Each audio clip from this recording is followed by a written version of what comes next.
અમરેલીમાં પૂર્વ નેતા વિપક્ષ પરેશ ધાનાણીએ કાળા કપડાં અને માથે કાળી પટ્ટી બાંધી લોકશાહીનું બેસણું કર્યું।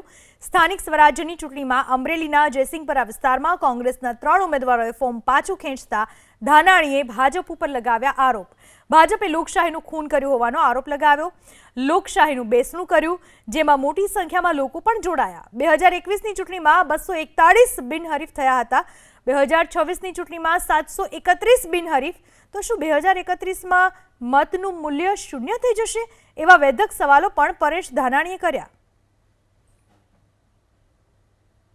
ગુજરાતના પનોતા પુત્ર પૂજ્ય ગાંધીએ દેશને આઝાદી અપાવી, સરદાર સાહેબે અખંડ ભારતનું નિર્માણ કર્યું અને બાબા સાહેબે બંધારણમાં પ્રાણ પૂરી 18 વર્ણની અધિકાર યાત્રાને આગળ ધપાવવા માટે સમાન મતાધિકાર આપ્યો।